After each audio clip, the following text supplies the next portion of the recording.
বিশ্বের সবচেয়ে কঠোর কারাগার, চারিদিকে কড়া নজরদারি। সেই নজরদারি পেরিয়ে পালিয়ে যাওয়া নিতান্তই অসম্ভব, কিন্তু একদিন সেই কাজই করে দেখালো 3 কয়েদি। আর এটি ইতিহাসের সবচেয়ে বড় জেল ভাঙার ঘটনা। আজকের এই ভিডিওতে আমরা জেনে নেব সেই রোমহর্ষক কাহিনী। আমেরিকার ক্যালিফোর্নিয়ার সান ফ্রান্সিসকো বেতে রয়েছে বেশ কয়েকটি দ্বীপ, যার একপাশে ট্রেজার আইল্যান্ড, একপাশে অ্যাঞ্জেল আইল্যান্ড, আর তার মাঝে অবস্থিত আলকাট্রাজ। 1909 সালে এখানেই এক মিলিটারি প্রিজন গড়ে তোলা হয়। নাম দেওয়া হয় দ্বীপের নামেই আলকাট্রাজ প্রিজন। সান ফ্রান্সিসকো উপকূল থেকে প্রায় 1.5 মাইল দূরে উপকূল থেকে বিচ্ছিন্নভাবে এই জেল অবস্থিত। 1963 সাল পর্যন্ত এখানে লাগাতার বন্দীদের আটক করে রাখা হতো। একদা এখানে বন্দী ছিলেন কুখ্যাত আল ক্যাপন, পাখি মানব খ্যাত রবার্ট স্টাউডের মতো অপরাধীরা। সাধারণত সবচেয়ে বেয়ারা কয়েদিদের এখানে আনা হতো। যেসব কয়েদিরা কারাগারের নিয়মকানুন মানত না অথবা পালানোর চেষ্টা করত, এমন কয়েদিদের আলকাট্রাজে পাঠিয়ে দেওয়া হতো। এখানকার নিরাপত্তা ব্যবস্থা এতই কঠোর ছিল যে এখান থেকে পালানো ছিল কার্যত অসম্ভব। বলা হয়ে থাকে এখানে সবকিছুই পরিশ্রম দিয়ে অর্জন করে নিতে হতো। এমনি কেউ কোনো সুবিধাই পেত না। সব মিলিয়ে খুবই কষ্টের ছিল জীবন। যখন কারারক্ষীরা মনে করত অপরাধী বাধ্য অনুগত হয়েছে, তখনই মুক্তি মিলত এই একঘেয়ে জীবন থেকে। অপরাধীকে পাঠানো হতো অন্য কোনো ভালো কয়েদখানায়। আলকাট্রাজ জেলের চারিদিকে ছিল উঁচু দেওয়াল। উপকূল থেকে বিচ্ছিন্ন এই জেলকে ঘিরে থাকতো সান ফ্রান্সিসকো বের হিমশীতল জল। এছাড়া একটা সময় ছিল যখন একজন বন্দীর জন্য 3 জন নিরাপত্তা রক্ষীও নিয়োজিত ছিল এখানে। এত কিছুর পরেও 1962 সাল পর্যন্ত আলকাট্রাজ থেকে 14 বার পালানোর চেষ্টা হয়, যার সবকটি ছিল ব্যর্থ প্রচেষ্টা। শেষমেশ 1962 সালের 11 জুন যারা পালানোর চেষ্টা করেছিল তারা ছাড়া ধরা পড়েছিল সবাই। তবে অ্যাংলিন ব্রাদার্স ও ফ্র্যাঙ্ক মরিস এই 3 জন কয়েদি কঠোর জেল থেকে পালানোর দুঃসাহস করে।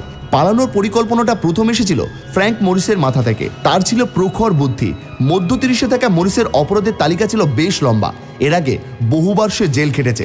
ব্যাংক ডাকাতির কারণে ধরা পড়ে ফ্র্যাঙ্ক মরিস আলকাট্রাজে আসে 1960 সালের জানুয়ারি মাসের দিকে। জন ও ক্ল্যারেন্স অ্যাংলিনও ঠিক একই অভিযোগে অভিযুক্ত ছিল।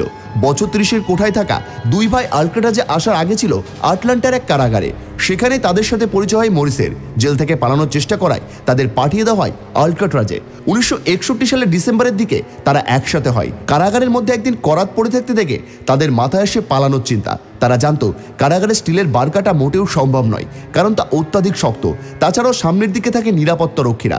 তবে সেলের নিচের দিকে থাকা ভেন্টিলেটর ভেঙে পেছন দিকটার পথ পেরিয়ে হয়তো পালানো সম্ভব। কারাগারের সেল ব্লক বি এর ভেন্টিলেটরগুলো ভাঙা সহজ হবে, তাই তারা কর্তৃপক্ষের কাছে আবেদন করে তাদেরকে সেখানে স্থানান্তরিত করতে। কারা কর্তৃপক্ষ তাদের স্থানান্তরের অনুমতি দিয়ে দেয়। আলকাট্রাজে থাকা সবাইকে কোনো না কোনো কাজ করতে হতো।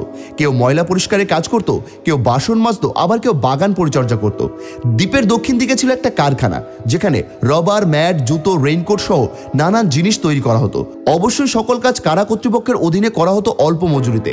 এই খাটাখাটনি করতে করতে তারা পেয়ে যায় পালানোর জন্য প্রয়োজনীয় জিনিসপত্র। ওয়েস্ট ভালো নাপিত ছিল, আর তাই সে সেলুনে কাজ পেল। সেখানে থেকে সে ডামির জন্য চুল সংগ্রহ করতে থাকলো গোপনে। রেইনকোট দিয়ে তৈরি নৌকা বানানোর বুদ্ধিটা ছিল মরিসের, তাই তারা কারখানা থেকে অল্প অল্প করে রেইনকোট চুরি করতে থাকলো। এভাবে তারা মোট 50টি রেইনকোট চুরি করে। তাছাড়াও ভেন্টিলেটর ভাঙার জন্য প্রয়োজনীয় জিনিসপত্র তারা সংগ্রহ করে চুরি করে। 1961 সালের ডিসেম্বর মাসে পরবর্তী 6 মাসে তারা ধীরে ধীরে এগোতে থাকে। জেলের মাঠ থেকে পাওয়া করাত, ডাইনিং থেকে চুরি করা চামচ এবং একটি ভাঙা ভ্যাকুয়াম ক্লিনারের মোটর থেকে ড্রিল মেশিন বার করে সেগুলো দিয়ে প্রথমে ভেন্টিলেটর ভাঙা শুরু হয়। কাজটি ছিল সময় সাপেক্ষ, কারণ একেবারে খুব বেশি ভাঙা যেত না হাতে বানানো সেসব যন্ত্র দিয়ে। সাথে ছিল ড্রিলের শব্দ, পাছে কেউ বুঝে ফেলে তার ভয়। ভেন্টিলেটর ভেঙে সেলের পেছনের দিকটার অংশে একটা ইউটিলিটি করিডর ছিল, যা সচরাচর নিরাপত্তা রক্ষীদের নজরের বাইরে থাকে। এই করিডর ধরে চলে আসা যায় সেল ব্লকের ঠিক ওপরের অংশে, আর সেখান থেকে ভেন্টিলেটর শ্যাফট বেয়ে উঠে গেলে আলকাট্রাজের ছাদ। ভেন্টিলেটর ফুটো করা ও ডামি বানানো ছাড়াও তারা 3 জন সেল ব্লকের ওপরের ওই অংশে একটা ওয়ার্কশপ খুলে বলল পাইপ ঠিক করবে তারা। যেহেতু জেলে সবাইকে নানা কাজ করতে হতো, তাই তারা এই কাজের অনুমতি পেল। সেই ওয়ার্কশপে তারা দিনের পর দিন পালানোর আসল প্রস্তুতি এগোতে থাকে। তারা জড়ো করে পালানোর জন্য নানা জিনিসপত্র। ওখানে কি হচ্ছে কেউ যাতে বুঝতে না পারে, সেই জন্য তারা ওয়ার্কশপটি পর্দা দিয়ে ঢেকে রাখে। আবার আরও একটা কারণ ছিল, পর্দা দিয়ে ধুলোবলি বাইরে আসবে না। তাদের দেওয়া এহনো যুক্তি মোক্ষমই বলা চলে। কারারক্ষীরা ঘুণাক্ষরেও টের পায়নি এসব কাজের আসল কারণ। অবশেষে এলো সেই দিন। 11 তারিখে রাতে রুটিন মাফিক সেল চেক শেষ হয়েছে। সব বন্দীরা সেলের ভেতর, এবং অনেকে হয়তো এরই মধ্যে ঘুমিয়ে পড়েছে। জন ও ক্ল্যারেন্স অ্যাংলিন, ফ্র্যাঙ্ক মরিস ও অ্যালেন ওয়েস্ট এই 4 জন এই সময় শুরু করলো পালানোর শেষ ধাপের বাস্তবায়ন। প্রথমেই ভেন্টিলেটরে গা গলিয়ে দিল।